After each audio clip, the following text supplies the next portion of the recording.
رسول الله الأمين سيدنا محمد وعلى آله وصحبه أجمعين.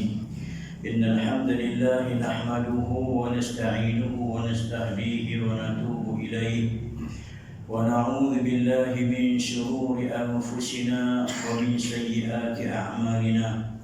من يهده الله فلا مضل له ومن يضلل فلا هادي له. أشهد أن لا إله إلا الله وحده لا شريك له وأشهد أن سيدنا محمدا عبده ورسوله وصفيه من خلقه وحبيبه صلى الله عليه وعلى آله وصحبه ومن سار على نهجه واتبع هداه إلى يوم الدين. أما بعد فإن أصدق الحديث كتاب الله وخير الهدي هدي محمد صلى الله عليه وسلم. قال الله سبحانه وتعالى: أعوذ بالله من الشيطان الرجيم. سبحان الذي أسرى بعبده ليلا من المسجد الحرام إلى المسجد الأقصى الذي باركنا حوله لنريه من آياتنا إنه هو السميع البصير. صدق الله العظيم. Saya muliakan tuan-tuan imam, pengerusi dan juga ahli kitab bahasa surau, tuan-tuan muslimin muslimat yang dirahmati Allah. Alhamdulillah, setinggi-tinggi kesyukuran kita panjatkan kehadrat Allah Subhanahu wa taala kerana pada malam ini kita dihimpunkan dalam satu majlis ilmu yang menandakan kecintaan kita terhadap Nabi sallallahu alaihi wasallam.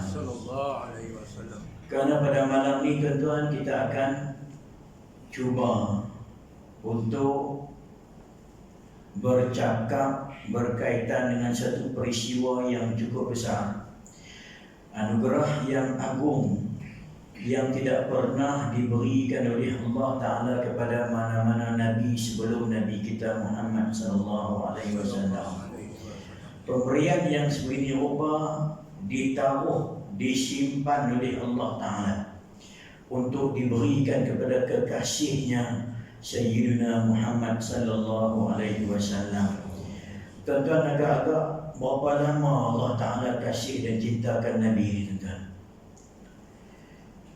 Kita ni baru nak belajar kenal Nabi, baru nak belajar berjinak-jinak dengan Nabi, nak selawat kat Nabi dan sebagainya. Baru kita nak belajar untuk merindui Nabi sallallahu alaihi wasallam. Tuan-tuan, Allah Ta'ala menyintai Nabi dengan kasih sayang dan cinta yang sangat hebat. Agak-agak tuan-tuan, berapa lama Allah Ta'ala cinta Nabi? Sejak bila? Kalau soalan tu boleh ditanya lah, ya. Sejak daripada Nabi Muhammad dilahirkan, betul kan? Ataupun sejak Nabi Muhammad belum dilahirkan, ataupun sejak Nabi Muhammad wujud dalam bentuk ruh dia tu di alam zarri di dunia, ataupun sejak kejadian Nur Muhammad, makhluk yang pertama diciptakan oleh Allah Subhanahu wa taala. Tuan-tuan, kalau kita katakan cinta, mahabbah ni, al-hubbu tu salah satu sifat Allah Ta'ala, tak gitu kan? Allah Ta'ala dalam Quran banyak cerita tentang benda macam tu. In kuntum tuhibbunallaha fattabi'uni yuhibbukumullah.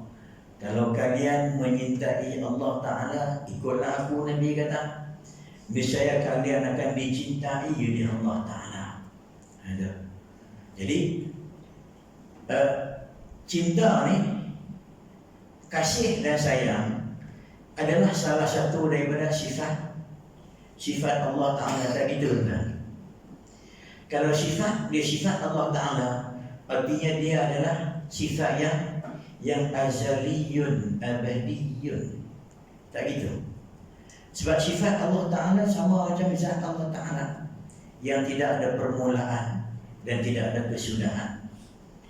Kalaulah kita katakan kecintaan Allah Ta'ala kepada Nabi Muhammad, yang mana cinta itu datang daripada sifat cinta dan kasih Allah kepada kekasihnya, maka cinta Allah Ta'ala itu azaliyun, dah dan abadiyun, dan tidak pernah habis. Tuan-tuan, inilah menunjuk dan melambangkan kepada kita betapa kedudukan yang cukup besar Nabi Muhammad sallallahu alaihi wasallam di sisi Allah Subhanahu wa taala. Seorang makhluk, seorang hamba yang amat dicintai dan dikasihi oleh Allah Taala, disimpan dan dizahirkan di akhir zaman bagi menunjukkan kebesaran keagungannya kepada seluruh nabi-nabi yang datang lebih dahulu daripada baginda sallallahu alaihi wasallam. Tuan-tuan, puan-puan yang dirahmati Allah, maka tak heranlah kalau kita lihat bahwasanya Allah Ta'ala menganugerahkan suatu pemberian yang cukup agung, yang cukup besar, yang diberi kepada Nabi-Nya sallallahu alaihi wasallam ni, yang disebut dengan peristiwa Al-Isra wal Mi'raj, ataupun disebut sebagai Hadithatul Isra wal Mi'raj. Tuan-tuan, peristiwa ni tuan-tuan termasuk salah satu daripada perkara yang wajib kita imani. Dia adalah mukjizat yang besar. Kalau boleh kita katakan antara mukjizat yang terbesar dan teragung. Tentulah selepas daripada Al-Quranul Karim, kerana dia merupakan satu pemberian yang cukup besar, yang paling istimewa yang diberikan. Bahkan nisbah kepada Nabi kita sallallahu alaihi wasallam, malam Isra wal Mi'raj merupakan malam yang paling besar, malam yang paling agung, malam yang paling indah kepada baginda Nabi sallallahu alaihi wasallam. Kalau kita ni umat baginda, tuan-tuan, malam ataupun hari yang paling utama tentulah dikatakan sebagai hari kelahiran Nabi lah. Hari kelahiran Nabi tu, Maulidur Rasul yang kita sambut tu, itulah detik yang paling mulia nisbah kepada kita umat Nabi Muhammad. Kerana dengan lahirnya dia, maka kita dikeluarkan daripada kegelapan jahil kepada nurul ilmi, daripada kegelapan syirik kepada nurul imani wal hidayah, daripada neraka kepada syurga Allah Subhanahu wa taala dengan sebab Nabi sallallahu alaihi wasallam. Bahkan tak keterlaluan kalau kita katakan dengan sebab Nabi inilah maka kita mendapat banyak kemuliaan-kemuliaan dan kelebihan-kelebihan yang kita nikmati sebagai umat Nabi Muhammad yang tidak ada pada umat-umat yang lain. Jadi tuan-tuan, peristiwa malam ini peristiwa yang cukup besar. Saya rasa cukup lega bila tuan-tuan hantar nak buat majlis 2 malam. Pasal nak ceramah lama-lama tak boleh. Paling lama pun boleh lejak 5-10 minit je. Nah tu. Sebab saya pergi 2-3 tempat lah ceramah ni, tak pernah sampai ke langit lagi ni. Tak sampai lagi tuan. Ada satu tempat tu baru nak naik borak, tak ada lagi. Jadi mudah-mudahan saya harap paling tidak malam ni pun kita sempat jalan Isra malam ni, dan malam besok kita boleh Mi'raj, kita boleh naik ke langit untuk kita mempelajari dan melihat apakah kemuliaan yang diberikan oleh Allah Ta'ala kepada Nabi kita. Apakah pengajaran yang boleh kita kutip dalam perjalanan kisah Isra wal Mi'raj, yang mana dia termasuk salah satu perkara yang wajib kita imani. Barang siapa yang tak percaya dengan peristiwa Isra, maka kufurlah dia, kerana dia berdasarkan ayat yang kita bacakan tadi, surah Al-Isra ayat yang pertama. Maka wajib kita beriman, mempercayai dengan seyakin-yakinnya bahwasanya peristiwa ini benar-benar berlaku. Tuan-tuan, sebelum kita nak pergi pada Isra wal Mi'raj, kita nak balik ke belakang sikit sahaja, supaya kita tahu sedikit tentang duduk perkara ni, tuan-tuan. Sebelum berlaku Isra wal Mi'raj, berlaku tiga peristiwa besar dalam hidup Nabi SAW. Yang pertama, kewafatan isteri baginda yang tercinta, Sayyidatina Khadijah binti Khuwailid. Inilah semulia-mulia wanita, tuan-tuan. Wanita yang banyak berkorban, tokoh konglomerat. Dikatakan 2/3 harta perniagaan orang Mekah itu adalah milik beliau. Kita boleh bayangkan, tengok betapa kayanya Khadijah binti Khuwailid, betapa hebatnya dia, betapa kita kata dia seorang jutawan yang sangat hebat. Tetapi seluruh kekayaan yang beliau miliki tadi ini semuanya diinfakkan pada jalan Allah Subhanahu wa taala. Seluruh harta yang dimiliki, tuan-tuan, dia beri kepada Nabi sallallahu alaihi wasallam untuk dakwah Nabi. Sehingga kan di saat dia nak mati, dia tidak memiliki apa-apa. Tak ada apa. Habis harta dia tu kesemuanya diberi kepada baginda Nabi untuk diinfakkan pada jalan Allah Subhanahu wa taala. Sampai-sampai di saat dia nak mati itu diminta pada putrinya Sayyidatina Fatimah Az-Zahra radhiyallahu taala anha, cakapkan, ayah saya minta jubah pakaian yang ayah pakai itu untuk dibuat kain kafan, supaya aku ambil berkat daripada kain yang pernah lekat di tubuh badan Nabi sallallahu alaihi wasallam. Khadijah Fatimah kata, pasal apa dia nak minta pula? Mak minta sendiri, laki mak kerja orang lain, gitulah lebih kurangnya pun. Tapi sifat malu dia tadi ni, rendah dirinya Khadijah binti Khuwailid itu menyebabkan dia tak ucap kalimat yang macam tu kepada baginda Nabi sallallahu alaihi wasallam. Sedangkan seluruh harta kekayaan dia, tuan-tuan, dia habiskan pada jalan Allah Subhanahu wa taala. Sebab itu, tuan-tuan, Khadijah binti Khuwailid ni kesan dia cukup besar dalam diri Nabi sallallahu alaihi wasallam. Orang yang paling Nabi cintai. Sehingga kan Sayyidatina Aisyah radhiyallahu taala anha, dia kata, aku tak pernah cemburu pada seseorang ni melebihi daripada cemburu aku kepada Khadijah binti Khuwailid. Ada. Sewaktu Nabi hidup dengan Khadijah, Nabi tak pernah kahwin dengan perempuan lain. Tak. Bahkan dikatakan tak diizinkan kahwin dengan wanita yang lain. Tak. Nabi hanya berkahwin dengan wanita-wanita yang lain selepas Khadijah binti Khuwailid ada. Itu hujah orang perempuan cukup kuat, tuan. Kalau nak ikut sunnah Nabi, jadilah macam Nabi dengan Khadijah. Tunggu Khadijah mati dulu baru Nabi kahwin lain. Kalau abang nak kahwin seorang lagi, tunggu saya api dulu abang. Jadi Nabi SAW cukup kasihkan Khadijah, sehingga kan kalau isteri-isteri yang lain memasak makanan dan sebagainya tu, Nabi akan suruh masak lebih untuk diberi kepada kawan-kawannya Khadijah binti Khuwailid. Mati Khadijah binti Khuwailid, tak berapa lama kemudian diikuti pula dengan kematian bapa saudara baginda, iaitulah Abu Talib. Tuan-tuan, kedua-dua orang ni, tuan-tuan, adalah orang yang paling hebat, yang paling banyak berjasa dalam membantu dakwah baginda Nabi sallallahu alaihi wasallam. Khadijah banyak menghilangkan rasa bebanan, tekanan dan sebagainya. Bila Nabi balik rumah, dia orang yang menyambut Nabi di muka pintu. Senyum Khadijah tadi menghilangkan segala bebanan-bebanan yang Nabi rasa sewaktu menyampaikan dakwah kepada umat baginda. Khadijah bukan jenis cakap banyak dah.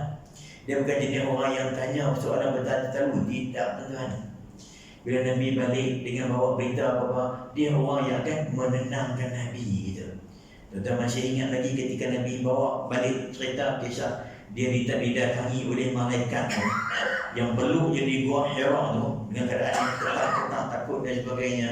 Maka Khadijah menenangkan Nabi. Wallahi, Khadijah kata, la yukhzikallahu abada. Allah Ta'ala tidak akan menghampakan kamu, tidak akan memusnahkan kamu dan sebagainya.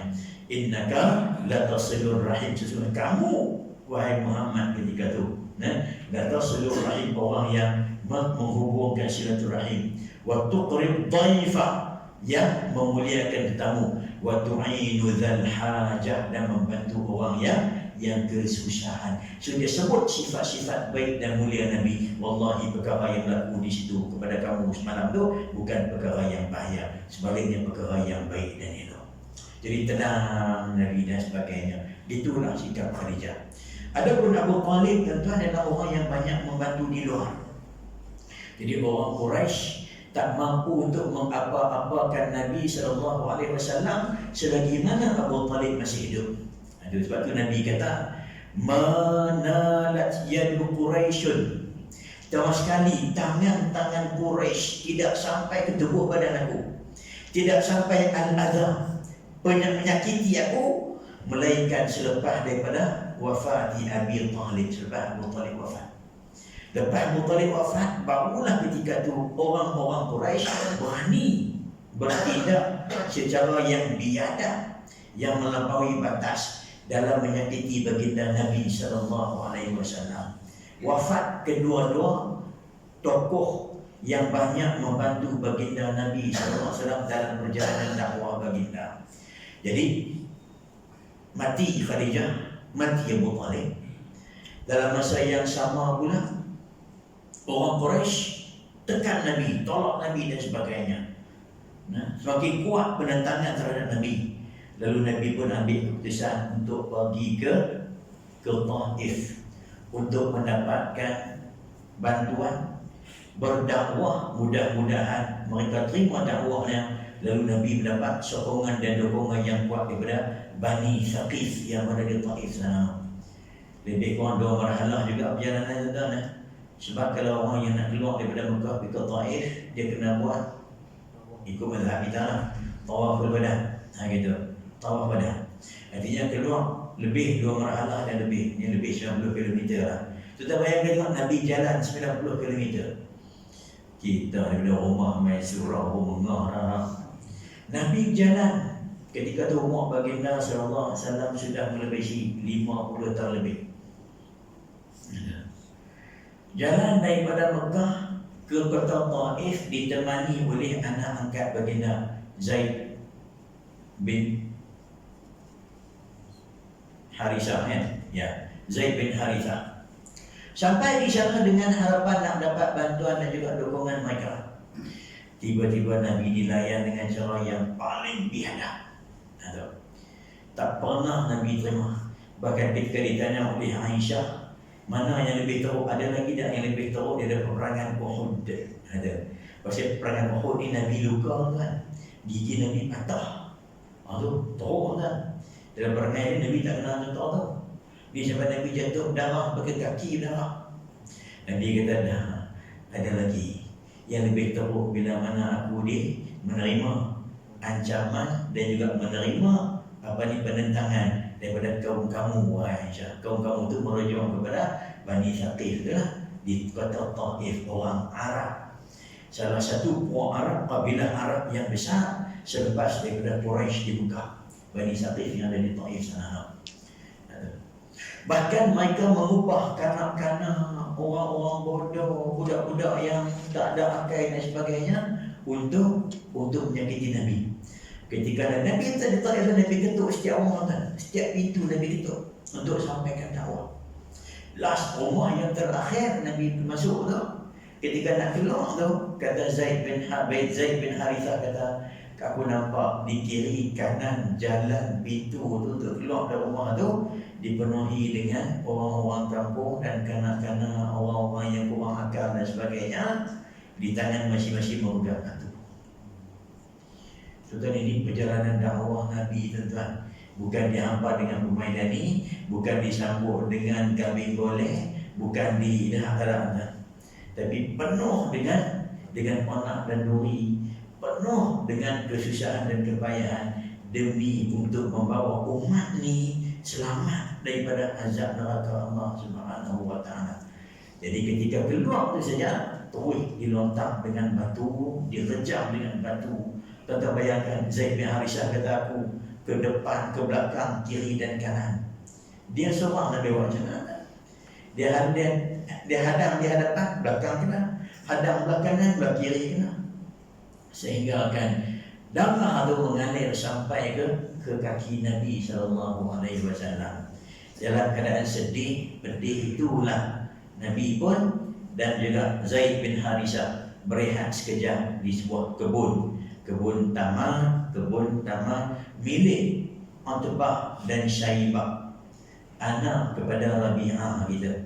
Dia waktu rehat tu, waktu jadi kebun tu, tengok muka Nabi.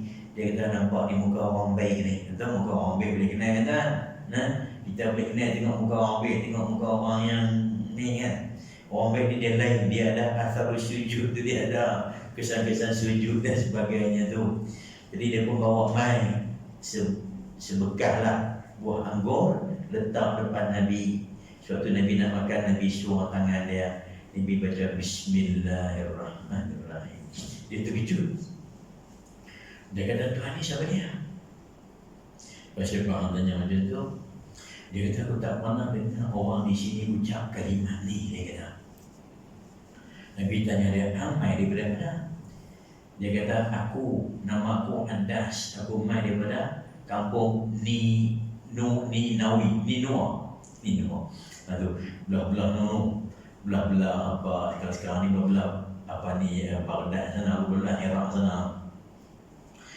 So Nabi kata, kalau Ninua tu tempat lahirnya Nabi Allah Yunus alaihissalam, Yunus bin Matta. Kenal ke dia? Dia tanya Nabi, kenal?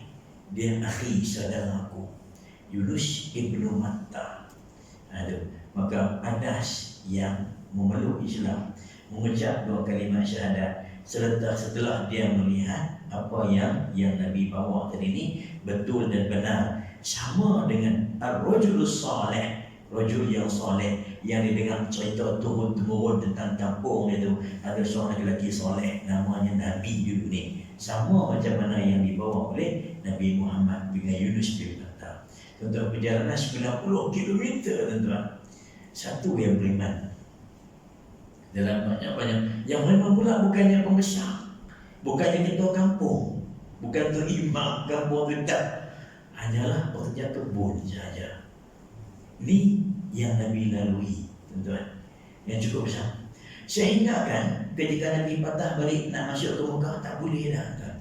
Sebab orang Mekah dah halau Nabi keluar daripada bumi itu. Dan mereka rasa lega di saat Nabi tinggalkan bumi Mekah ni, pergi ke Taif. Tiba-tiba di Taif sana Nabi tidak dilayan dengan baik, tak diterima. Dia halau keluar dari Taif. Nabi mana dia tuan? Mana Nabi? Itu yang Nabi mengadu ke Allah Ta'ala. Ilaika ashku dha'fa quwwati ya ilahi. Ilaika ashku dha'fa quwwati. Kepada kau sajalah aku mengadu tentang dha'fa quwwati, lemahnya kekuatan aku. Wa qillata hilati, dan kurangnya usahaku.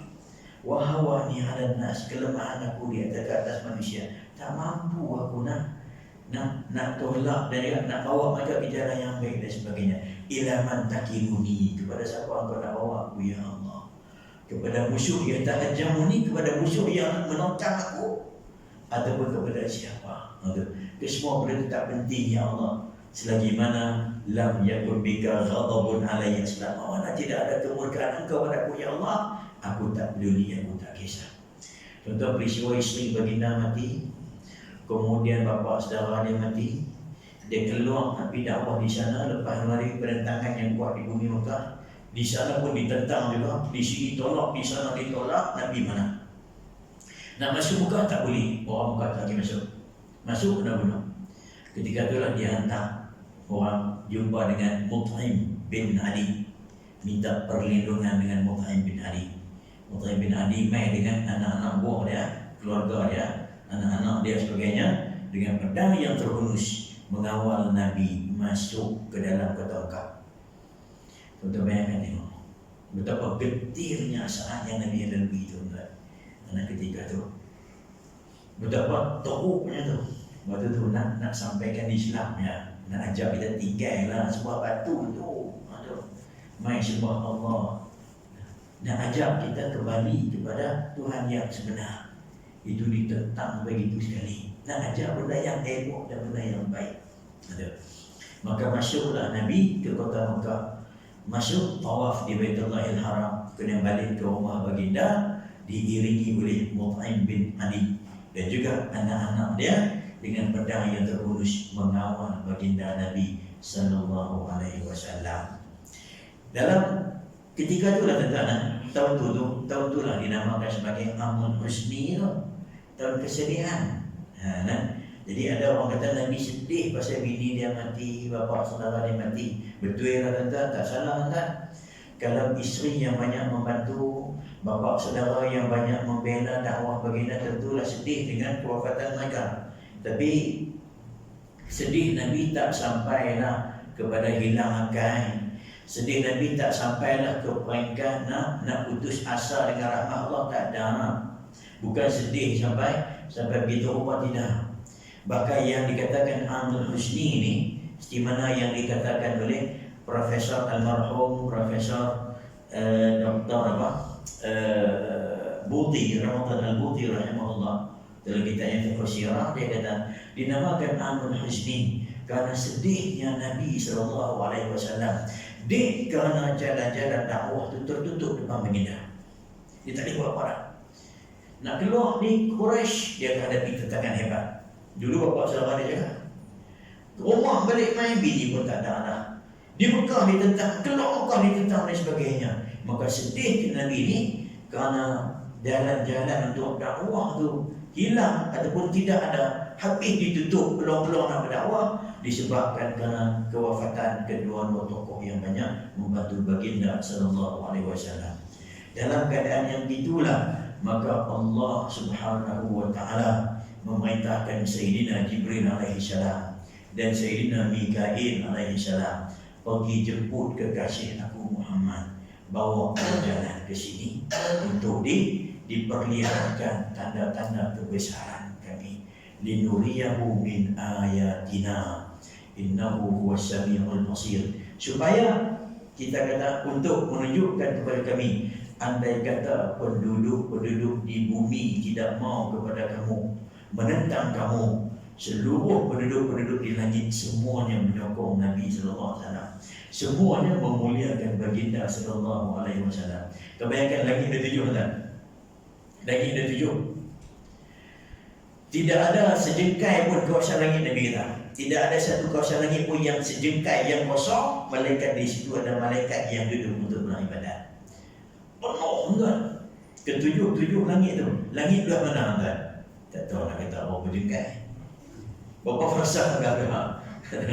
Tak tahu kan? Tak tahu. Kita duduk dalam bumi ni pun seluar kadang no. Perak berjalan tak habis gini. Tak apa nak pergi tak boleh di mana dulu ni. Duduk di rumah kan. Jadi di Perak ni saja tak habis. Penduduk langit yang begitu ramai tadi, kesemuanya adalah di antara orang yang mencintai Nabi sallallahu alaihi wasallam. Maka pada malam tersebut diperintahkan kepada malaikat Jibril untuk membawa Nabi naik. Lalu Jibril pun diperintahkan pergi ke syurga untuk ambil tunggangan yang nak bawa Nabi itu. Dia pun masuk pergi cari yang namanya Burak tu. Nabi sebut tentang Burak ni, Nabi sebut dia dahabatun abyad tawil, binatang kaki 4, abyad putih, tawil, panjang.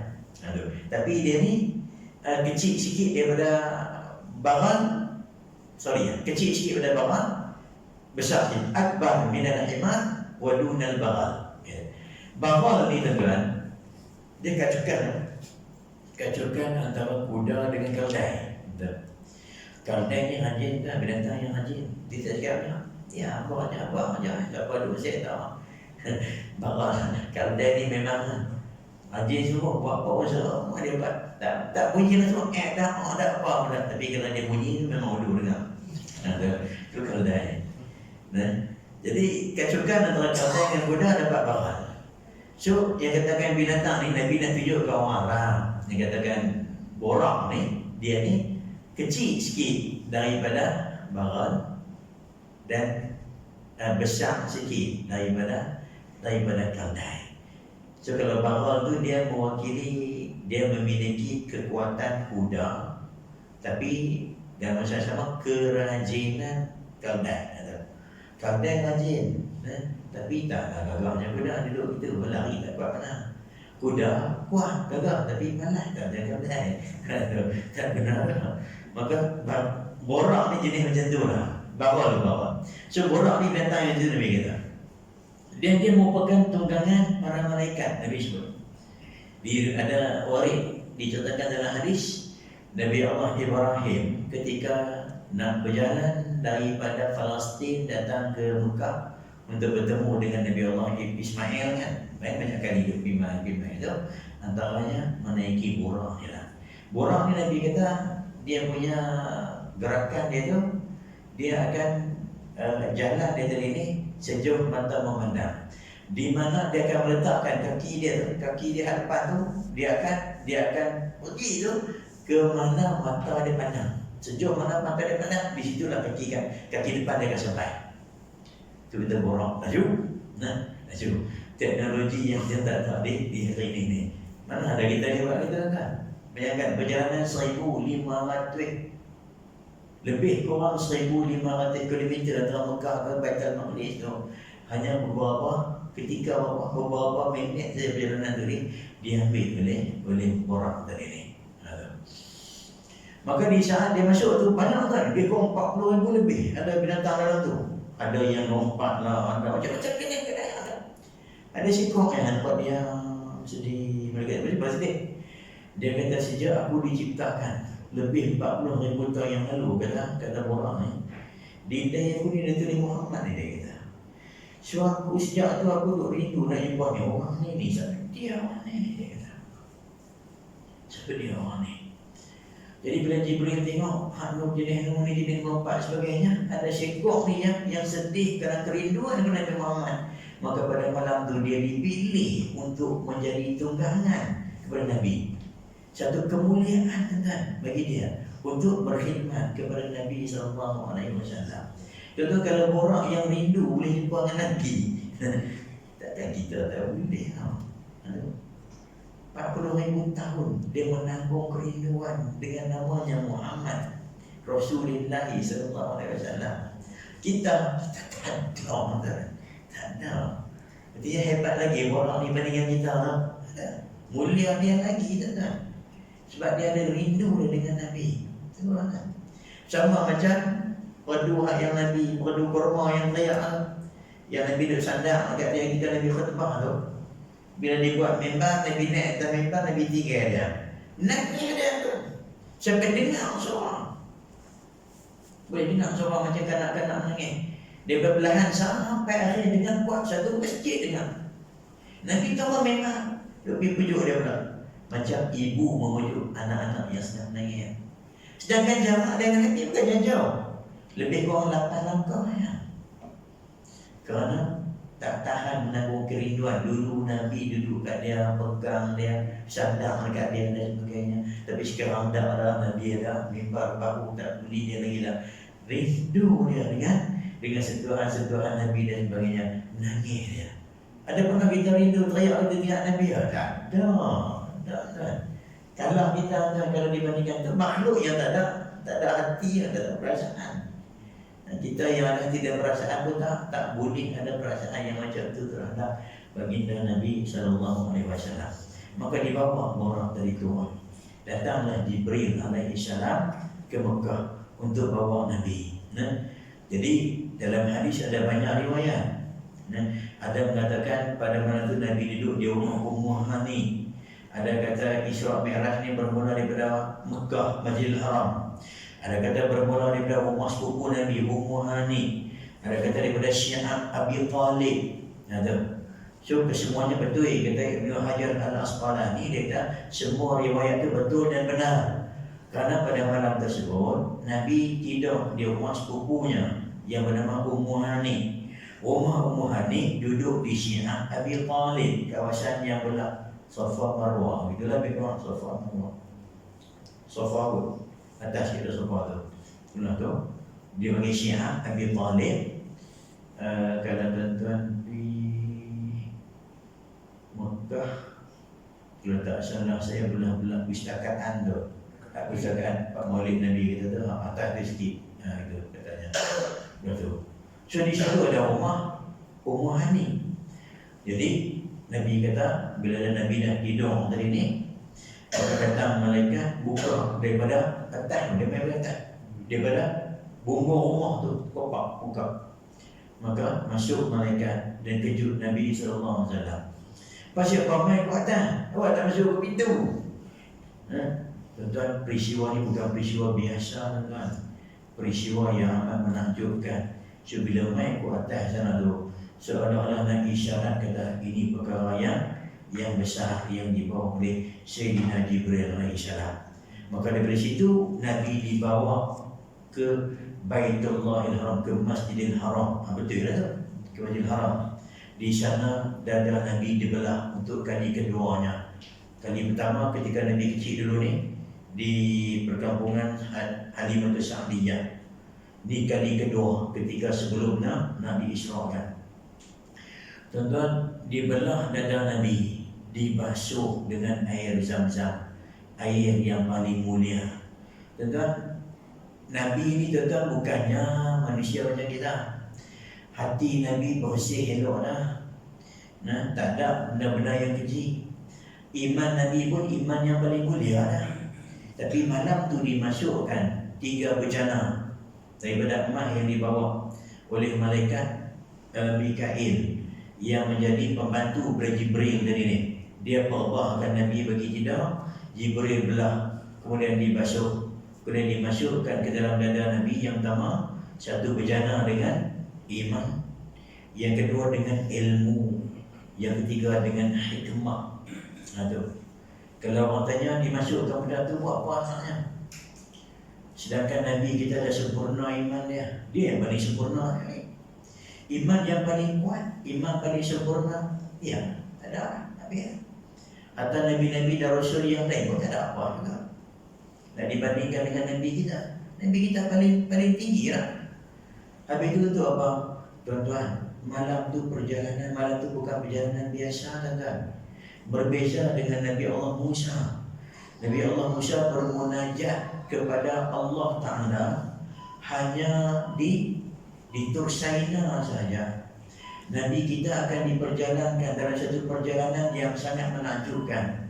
Kemudian akan dibawa naik ke as-samawatil ula, naik ke langit. Perjalanan yang tak pernah sampai oleh mana-mana Nabi dan Rasul. Jadi melalui perjalanan yang sangat hebat. Maka dimasukkan benda-benda itu semua sebagai persediaan untuk menghadapi perjalanan yang maha hebat ni, tuan-tuan.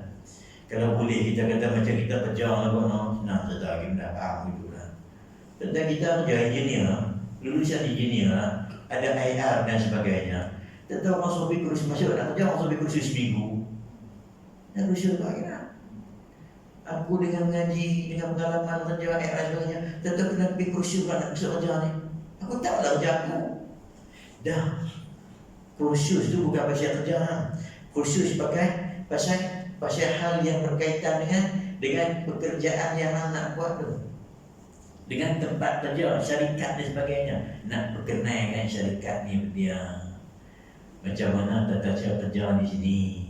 Tentang masalah keilmuan ahli bidang engineering kan kita tak persoalan, sebab tu kami lihat kerja. Tu. Cuma nak bawa pergi kursus dan tunjuk kata ni syarikat kita macam ni, ditebuskan macam ni bos dia hari ni, keuntungan dia macam ni, kita dah buat gini. Supaya hang tahu nampak. Itu je. Pasal kerja hang kami tak kacau, supaya hang lebih tahu. Jadi Nabi pada malam tersebut dibekalkan dengan keimanan, ilmu dan juga hikmah sebagai persiapan nak melalui perjalanan yang sangat hebat dan yang sangat besar tadi ini. Daripada situlah maka dibawa berjalan menuju ke Baitul Maqdis. Ya Allah baca disebut dalam ayat kita baca tadi, Subhanalladzi asra bi 'abdi. Maha suci Tuhan yang memperjalankan hamba-Nya di waktu malam. Peristiwa ini tak berlaku siang hari, itu tak berlaku malam. Kalau orang tanya pasal apa di malam hari, kerana malam hari tempat kekasih bermunajat dengan kekasih. Tuan-tuan telefon awak bila tuan-tuan, siang ke malam? Siang tak boleh ganggu kerja dan sebagainya. Tapi malam dia feeling dia lebih sikit. Jadi waktu kita nak bermunajat dengan kekasih di waktu malam lah yang paling baik. Gitu. Kalau orang munajat buat ibadat pun di waktu malam juga yang lebih khusyuk. Sebab tu Allah Ta'ala berkata wa minal laili fatahajjad bihi nafilatan lak. Bangun ibadat di waktu malam, tengah malam. Tu. Buat ibadat. Dengan ibadat di waktu malam tadi walaupun 2 rakaat, asa ayya ba'atsaka rabbuka maqam mahmuda. Mudah-mudahan Tuhan engkau akan membangkitkan kau di maqam yang terpuji. So berjalan daripada Baitullahil Haram menuju ke Baitul Maqdis. Kenapa Baitullahil Haram tak turun naik ke langit? Kenapa perlu ke Baitul Maqdis? Tuan-tuan, kerana Baitullahil Haram adalah rumah pertama yang dibina di atas muka bumi. Rumah pertama yang dibina di muka bumi ini berdasarkan hadis Nabi ketika ditanya oleh Sayyidina Abu Dzar Al-Ghifari, ya Rasulullah, mana rumah pertama dibina, masjid pertama dibina? Nabi sebut Baitullahil Haram. Kemudian Baitul Maqdis. Kam bainahuma, berapa jarak antara keduanya? 40 aman, 40 tahun Nabi kata. Baitullahil Haram yang mula dibina oleh dua. Pertama sekali dibina mula-mula sekali kena ikut cerita Nabi dulu. Nabi Allah Adam pertama kali letak. Kemudian asasnya diletakkan oleh Nabi Adam. Kemudian tenggelam hilang Nabi dalam banjir zaman Nabi Nuh tu. Di zaman Nabi Allah Ibrahim lah baru ditunjukkan semula pembinaan Baitullahil Haram tu oleh Nabi Allah Ibrahim alaihi salam dengan dibantu oleh anaknya Ismail alaihi wassalam. Jadi pada malam tersebut Allah Taala himpunkan kemuliaan Baitullahil Haram dengan Baitul Maqdis kepada Nabi kita sallallahu alaihi wasallam. Karena orang tanya kan, pasal apa dibawa pergi ke Baitul Maqdis tak naik terus ke langit? Antara hikmahnya ialah kalau Nabi naik ke langit, Nabi dakwah Nabi naik ke langit, agak-agak siapa yang boleh membuktikan kebenaran dakwah Nabi? Tak ada. Masih alam lagi tak ada pernah siapa pergi. Tambahlah orang kafir Quraisy pernah sampai, kita tak sampai. Tapi bila Nabi kata aku dibawa berjalan semalam ke Baitul Maqdis, orang-orang kafir Quraisy bengong. Dah, macam mana? Kami ambil sebulan perjalanan haji, sebulan perjalanan balik Nabi ke Baitul Maqdis. Hang cerita semalam ambil naik ke langit, pagi ni tu dari sini. Wow. Ada yang tangan dia tu, wah. Biar betul orang. Kalau betul yang ambil ke Baitul Maqdis, cerita orang Baitul Maqdis tu ada mana? Ada berapa anak tangga? Ada berapa tiang? Berapa pintu, berapa tingkap? Tuan-tuan kita tak ada fikirkan. Saya menyangka orang marah. Kalau Ustaz Nabi mengajar surah tu, berapa tingkap ada? Tak ada tingkap mah. Berapa pintu ada? Allah juga nak kira ni. Berapa anak tangga? Saya tak nak kira anak tangga, saya tak tahu. Saya tak tahu anak tangga. Tanya Tuan Kursi, dia tahu tak? Tuan Kursi dia tahu anak tangga orang surah. Dia pun tak tahu bang. Tak ada fikir. Semua kan. Baikkan malam tu Nabi nak pergi bertemu dengan Allah Ta'ala. Dia tak fikir dah pasal pintu ke, tiang Baitul Maqdis ke, tingkap, tak ada fikir. Tiba-tiba ditanya dengan soalan tu, dia jawab soalan. Dia tak ada jawab. Kawan tak ada fikir apa kan? Kok kalau Jibril dah kata, Muhammad, ni tu, tiang dah buat, sekali kau tanya. Tak, Jibril tak kata macam tu. So, baginda Nabi tak tahu. Bila ditanya dengan soalan yang macam tu, maka ketika itulah Allah Ta'ala jelmakan bentuk, nampak gambaran Baitul Maqdis depan mata Nabi, sehingga kan soalan yang ditanya dijawab oleh Nabi dengan sempurnanya macam mana dia pernah. Sehingga kan orang yang pernah pergi ke sana kata, wallahi demi Allah, apa yang dia kata tu betul semua. Tanya berapa anak tangga, berapa pintu, berapa tingkap, belah timur ada apa, tingkap belah ni ada apa, semua betul, wallahi betul. Dia patut pergi semua. Tahu? Pergi ambil gambar selfie tu yang dia tahu ada banyak orang tikap tu. Nabi itu bukan tujuan tu, tapi dia berjawab. Maka tu hikmah kenapa bawa pergi ke Baitul Maqdis. Jadi orang tak boleh nak nafi nak perjalanan Nabi. Sebab dia tahu Nabi tak pernah sampai ke sana. Tak pernah sampai ke Baitul Maqdis seumur hidup baginda sallallahu alaihi wasallam. Itu satu, dua. Antaranya lagi ialah tuan, Baitul Maqdis ialah bumi para anbiya. Maka menghubungkan Nabi kita dengan seluruh anbiya alaihi wassalatu wassalam sebagai isyarat bahawa seluruh nabi-nabi dan rasul membawa syariat yang sama, membawa ajaran yang sama, agama yang sama, membawa seruan yang sama. Itulah an ya'budullaha wajtanibut taghut. Sembahlah Allah Ta'ala yang Maha Besar dan jauhkan, tinggalkan penyembahan berhala. Tak ada nabi-nabi dan rasul melainkan bawa kalimat la ilaha illallah tu, mengajak manusia menyembah Allah Ta'ala yang Maha Besar. Maka sebarang nisbah kepada mana-mana nabi dan rasul tentang ajaran yang selain daripada itu adalah penyelewengan daripada kebenaran. Jadi Nabi Musa tidak pernah membawa ajaran Yahudi yang daripada hari ini. Saya tanya kepada saya tiga tu kan. Waktu saya tingkatan 3 dulu, waktu saya nak ambil, waktu itu zaman SAP, sejarah tentang agama-agama besar di dunia. Soalan dia tanya, siapakah pengasas agama Yahudi? Jawapan dia, A. Adam, B. Ibrahim, C. Isa, D. Musa. Tengok belakang jawapannya, kan buku-buku bank soalan tu. Soalan dia, jawapan dia, Nabi Allah di Musa. Siapakah yang mengasaskan agama Nasara? Tengok jawapan, Nabi Isa. Saya kata kalau ni soalan itu tak jawab, saya kata aku biar kosong. Salah pergi. Kata 3 kan? Kata 3. Pasal apa? Pasal jelas tak betul.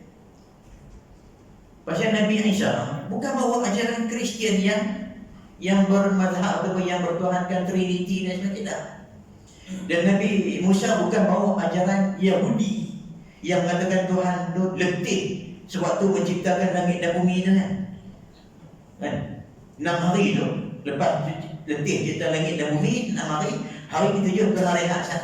Dia buat gambaran tengah rehat macam ni. Kemudian kaki dia duduk dekat geluk dekat bumi tu. Ya. Quran kata laqad ma masana min lughub walaqad ada walaqad saja. Sesungguhnya kami ciptakan langit dan bumi dalam tempoh 6 hari. Wa ma masana min lughub, dan sama sekali kami tidak pernah masa kepenatan. Nabi Musa tak pernah bawa ajaran macam tu. Nabi Isa tak pernah bawa ajaran Trinity. Seluruh Nabi-Nabi dan Rasul bawa ajaran yang satu, dia panggil Tauhid. Itu kenapa diletakkan perjalanan daripada Mekah ke Baitul Maqdis, menghimpunkan antara syiar risalah Muhammadiyah dengan risalah Nabi-Nabi dan Rasul-Rasul yang terdahulu.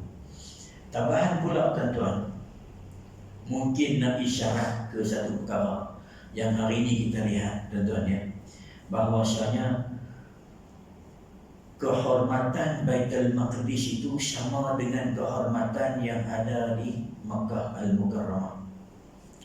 Seolah-olah isyarat macam tu. Ini pandangan yang dikatakan oleh almarhum Syekh Muhammad Mutawalli Sya'rawi. Dia kata, maka sebarang bentuk penjajahan, penodaan, kezaliman yang dilakukan di Baitul Maqdis itu sama dengan kezaliman yang dilakukan ke Baitullahil Haram. Barang siapa yang merosakkan Baitul Maqdis sama macam merosakkan Baitullahil Haram. Barang siapa yang menjajah Baitul Maqdis sama macam menjajah Baitullahil Haram. Maka sebab itu bila mana Yahudi maka menjajah Baitul Maqdis, apa ucapan mereka? Ketika tahun 67 selepas daripada Palestin dijajah oleh Yahudi, maka ketika tersebut barulah kita dapat lihat hasrat dan juga keinginan mereka kata David Gurion, pemimpin Yahudi ketika itu, dia berucap di hadapan tentera-tentera dia, pemuda-pemuda dia tadi ini dekat dengan Masjid Al-Aqsa. Dia berucap dengan ucapan yang berapi-api. Di akhirnya dia kata apa? Laqad istawlayna 'alal kursi wa nahnu fi tariqina ila Yathrib. Kita sekarang telah menguasai Al-Aqsa, Baitul Maqdis, dan kita dalam perjalanan untuk menawan Yathrib. Berkata pula Golda Meir, satu-satunya Perdana Menteri Israel perempuan, Perdana Menteri perempuan Israel, selepas Baitul Maqdis percaya ditawan, dia kata apa? Ketika dia berada di pelabuhan dekat dengan pelabuhan Ilah tu, dia angkat nama bapa. Dia kata, innani asyummu raihata ajdadi fil madinati wal Hijaz wa hiya biladuna allati sawfa nastarji'uha. Dia kata, sesungguhnya aku tercium bau-bauan datuk-datuk nenek moyang leluhur aku yang dulu di Madinah. Siapa dia? Yahudi kan? Yahudi Bani Qainuqa, Bani Nadir, Bani Quraidah yang dihalau oleh Nabi keluar daripada bumi itu. Wal Hijaz, ada di Madinah dan Hijaz. Wa hiya biladuna, dan itu Hijaz dan juga Madinah tadi ini. Hijaz itu merupakan negara kita, allati sawfa nastarji'uha, yang akan kita ambil dan angkat kembali daripada bumi yang daripada orang. Artinya apa tuan? Isyarat kepada sebarang bentuk penguasaan ke Baitul Maqdis itu akan membawa kepada kejatuhan bumi yang paling penting. Dua bumi yang paling penting. Kita mudah-mudahan, kita doa mudah-mudahan Allah Ta'ala pelihara kedua-duanya daripada sebarang bentuk kejahatan dan juga orang yang ingin menakluki bumi tersebut. Jadi itulah antara sebab kenapa Allah Ta'ala himpunkan Baitullahil Haram pada malam tersebut dengan Baitul Maqdis. Dalam perjalanan Nabi ke sana, Nabi berhenti di beberapa tempat. Yang pertama, Jibril alaihi salam bawa Nabi berhenti satu tempat. Bila habis berhenti situ, Jibril kata kat Rasulullah, ya Muhammad, turun sembahyang 2 rakaat sini. Nabi pun sembahyang. Lalu Nabi dia tanya, Muhammad tahu tak di mana berhenti tadi? Tak tahu di mana tu. Itulah Yathrib, dia sebut Yathrib. Taibah, Taibah, Yathrib, bumi yang nantinya kamu akan berhijrah ke sana. Jadi Nabi dah tahu yang baginda akan hijrah ke sana. Jadi sebab tu Nabi dalam peristiwa hijrah ni, Nabi yang paling tenang sekali, tak ada rasa takut apa langsung. Nabi bukan melarikan diri pergi ke Madinah, bukan pelarian, tidak. Bahkan dia dah tahu dah ini bumi yang akan ku sampai nanti. Tuan-tuan Abu Bakar sendiri ceritakan, suatu kami dikejar oleh Suraqah bin Malik tu, yang jarak Suraqah dengan kami hanyalah seekor unta. Kalau dia panah mesti kena Nabi-nya. Dia balik tombak kena Suraqah. Bukan macam kita tuan. Orang yang kuat, gagah, ahli perang. Kita ni ahli juga, tapi ahli melengkang kan. Tidak macam dia ahli perang. Abu Bakar ni pucat tuan, takut. Bukan takut mati dah, takut kalau Nabi diapa-apakan. Diri dia tu dia tak takut Nabi. Tapi anehnya dia kata muka Nabi tak takut langsung. Tak takut langsung, tak berubah langsung ayat muka Nabi. Sambil senyum Nabi pandang ke Suraqah bin Malik, senyum ya. Senyum. Orang main kejam nak bunuh, tapi senyum. Tak hebat tengok. Waktu kena kepung dengan gangster 20-30 senyum gitu. Aduh. Tak apa lah. Kalau boleh jadi macam tu, orang main serang, boom, lutut masuk dalam tanah. Tak apa lah. Ni kita tak ada apa, cabut je lah. Jadi Nabi dah tahu tempat yang dia akan besoknya. Kemudian naik pula, Jibril kata, jom turun perjalanan. Sampai satu tempat, Jibril kata, turun semayang di sini. Nabi pun semayang. Jibril tanya, ya Rasulullah, tahu ada tempat apa tu? Tak tahu. Itulah dia Tursaina, tempat munajatnya Nabi Musa alaihi salam, Nabi Musa kepada Allah Ta'ala. Kemudian jalan pula, turun perjalanan. Kemudian sampai satu tempat, Jibril kata turun semayang 2 rakaat. Nabi pun kata semayanglah. Lepas tu Jibril tanya, tahu tak di mana ni? Tak tahu. Inilah Baitul Laham, tempat kelahiran Nabi Allah Isa alaihi salam. Sudah peristiwa tu dia hubungkan antara Mekah, Madinah, Tursaina dan Baitul Laham. Kenapa tuan-tuan? Kerana kisah orang Yahudi inilah yang banyak dalam Quran. Tak gitu tak? Tuan-tuan baca Quran, surah Baqarah ke, surah Ali Imran ke, surah Qasas ke, surah Anbiya ke, banyak cerita Bani Israel ni. Umat Nabi Isa, umat Nabi Musa, atau kedalam. Pasal apa yang berlaku kepada umat ini akan berlaku juga kepada umat kamu nanti. Tu Nabi kata la tasbahunna sunanal ladzina min qablikum, shibran bi shibrin wa dhira'an bi dhira'in. Kamu akan ikut langkah umat-umat yang terdahulu daripada kamu. Umat siapa? Last kali Nabi kata al-Yahud wa Nasara, sahabat tanya.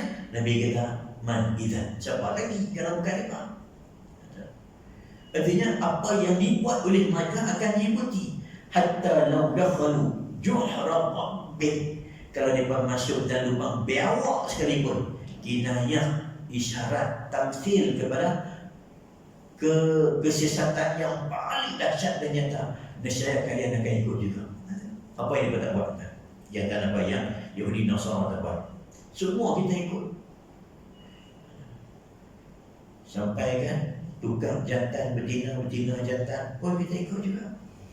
Jantan kahwin dengan jantan, betina kahwin dengan betina pun umat Islam ikut juga. Sanggup lari duduk di luar negeri hanya semata-mata nak kahwin jantan dengan jantan. Tak tahu nak masuk namanya Allah Ta'ala.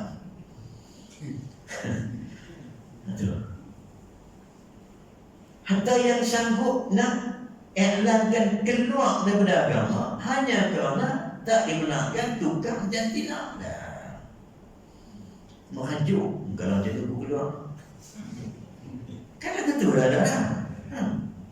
Tak rasa sayang kah? Saya bila saya tengok video dia sedih lah. Sedih sungguh lah. Pasal benda ni bukan benda ringan, bukan benda mainan. Benda syahadah ni benda yang paling besar, yang tak boleh dinilaikan dengan wang ringgit. Tak ada. Dia lebih besar dunia dan seisinya. Dalam hadis Qudsi yang kita baca, Allah Ta'ala berfirman kepada ahli neraka besok, kalau kalian memiliki dunia dan seisinya, sanggup tak kalian tebus diri kalian dengan dunia dan seisinya untuk keluar dari neraka? Ahli neraka kata, sanggup ya Allah. Allah Ta'ala kata di dunia itu aku minta mereka dia lebih ringan dari itu lagi. Tak perlu buat apa pun, hanya mengucap la ilaha illallah Muhammadur Rasulullah. Fa'abaita illa syirk. Tapi kamu enggak. Nak pilih kesyirikan juga, nak pilih murtad juga, nak pilih keluar dari agama ni juga. Ini yang dijadikan satu. Yang kedua, kenapa disuruh Nabi sembahyang di sana? Inilah menunjukkan bahawasanya ketika kita ziarah, kita dituntut ziarah orang-orang yang saleh, ziarah tempat-tempat yang pernah diziarahi oleh orang-orang yang saleh.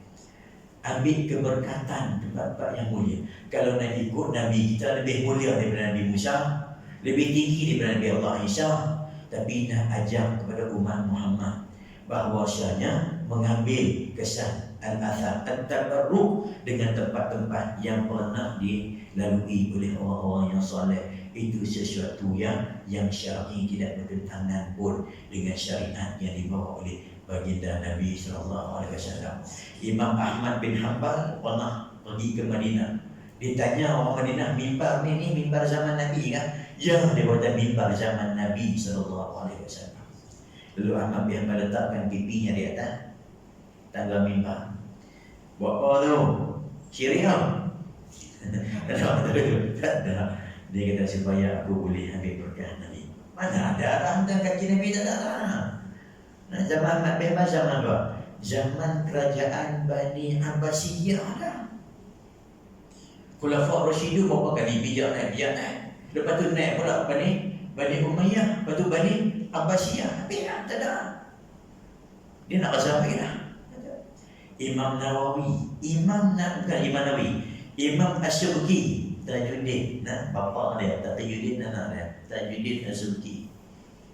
Dia ketika dia sampai di masjid Damsyik tu, dia turun, dia letakkan pipinya di atas marmar tu lah, simen, Masjid Damsyik tu, Masjid Syria, Masjid Bani Umayyah. Masjid Umayyah tu. Dia kata supaya aku boleh ambil berkat tapak kaki Nawawi. Tuan-tuan siapa dia? Subki ni tuan. Baca kisah dia. Diceritakan sealim-alim orang yang pernah berkhutbah di Masjid Jami' Umawi adalah Subki. Sealim-alim, bahkan dikatakan dia itu antara mujtahid dalam mazhab kita. Takkan dia buat benda yang haram, takkan buat benda yang syirik, supaya aku boleh sentuh bekas-bekas tapak kaki An-Nawawi untuk ambil berkat saja kita. Tuan-tuan tak payah nak jadi dupi heret dia betul pula. Nah, jadi ulama-ulama tu buat nak beritahu pada umat benda tu tak salah. Kita buat orang tak ikut. Dia buat ni setidak-tidaknya menjadi hujah. Orang gaduh tu, orang dikubur tu boleh ke tak kan? Buka tengok tarikh tarikh Ibnu Asakir sekarang kita apa? Tarikh Al-Baghdad, Al-Baghdadi Tarikh Baghdad. Tarikh Baghdad karangan Al-Hafiz Imam Al-Baghdadi. Dalam juzuk yang ke-10 kalau tak salah, diceritakan tentang riwayat Imam Syafi'i. Ketika Imam Syafi'i berada di kota Baghdad, Tarikh Baghdad. Ketika Imam Syafi'i berada di kota Baghdad, kalaulah dia menghadapi apa-apa masalah, dia akan pergi ke kubur Imam Abu Hanifah, berdoa kepada Allah, bukan pada Imam Abu Hanifah, di kubur tersebut. Pasal apa? Pasal kubur orang soleh ni dia turun rahmat. Orang soleh ni rahmat sentiasa dekat mereka. Allah Ta'ala sentiasa bagi rahmat kepada mereka. Sebab tu kita pergi jumpa orang soleh dan ambil rahmat tu, keberkatan tu saja. Jadi kubur orang soleh ada rahmat, sudah tumpang rahmat tersebut. Jadi dia berdoa di sana. Kalau ada apa-apa masalah, sebelum dia sampai ke rumah, masalah tadi dah settle dah. Itu pengakuan dari Imam Syafi'i. Dan dikaji sanad dia, ternyata benar. Tak ada satu pun, semuanya sanad yang sahih dan baik. Dalam kitab Tarikh Baghdad karangan Al-Khatib Al-Baghdadi rahimahullah. Tu contohnya, kalau kita buat orang tak boleh. Tapi kalau Imam Syafi'i buat orang kiamat. Takkan Imam Syafi'i nak buat benda yang syirik. Takkan Imam Syafi'i nak buat benda yang sesat. Takkan dia nak buat benda yang bid'ah. Takkan dia tak tahu hadis Nabi. Takkan dia tak tahu ayat Quran, hukum dan sebagainya. Kalau benda itu sesat, tentu dia tak akan buat. Bahkan dia orang pertama yang akan berani. Ahmad bin Hanbal menentang dalam fitnah khalqul Quran. Imam Syafi'i menentang tak masuk mazhabi di kota Mesir ketika itu. So mereka takkan biar benda yang haram berlaku. Jadi kata ulama, itu antara pengajaran yang boleh kita ambil ketika Nabi berhenti di tempat-tempat yang mulia tadi ini. Lepas tu Nabi meneruskan perjalanan. Nabi cerita dalam hadis-hadis yang diriwayatkan sampailah kepada Al-Baitul Maqdis tadi ini, Al-Quds. Sampailah perjalanan sampai Nabi ke Baitul Maqdis. Di sana ditambah borak di dinding yang mana yang pernah ditambat oleh Nabi-Nabi dan Rasul sebelumnya. Maka dari situlah kita tahu bahawasanya borak ni pernah ditunggangi oleh Nabi-Nabi dan Rasul yang lain. Mungkin borak yang lain lah, bukan satu. So borak ni adalah tunggangan Nabi-Nabi dan Rasul yang datang sebelum daripada Nabi kita sallallahu alaihi wasallam. Maka masuklah Nabi kita ke dalam Baitul Maqdis, dan di sana Nabi melakukan ibadat solat dan bertemu dengan para Nabi-Nabi dan Rasul.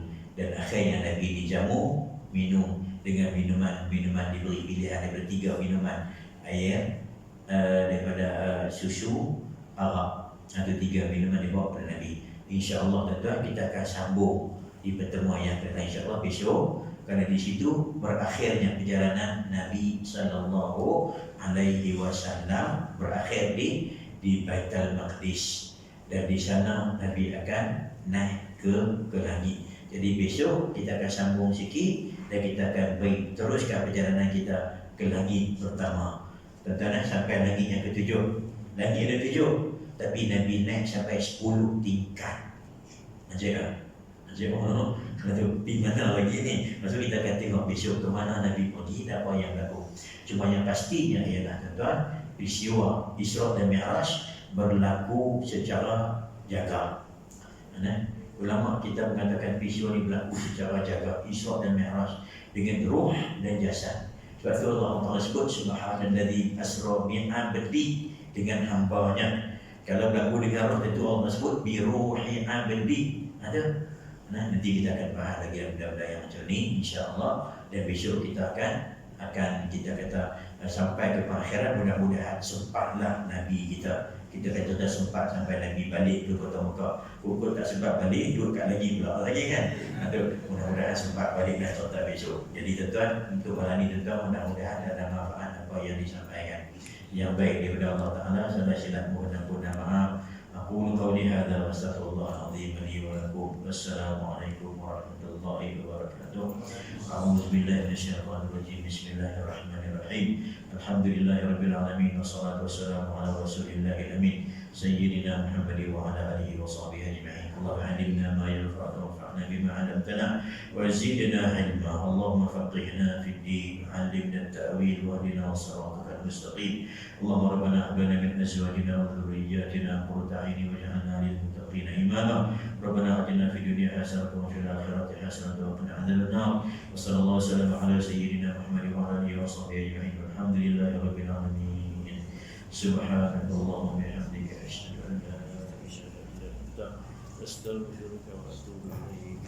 Bismillahirrahmanirrahim. إلا الذين آمنوا وعملوا الصالحات وتواصوا بالحق وتواصوا بالصبر.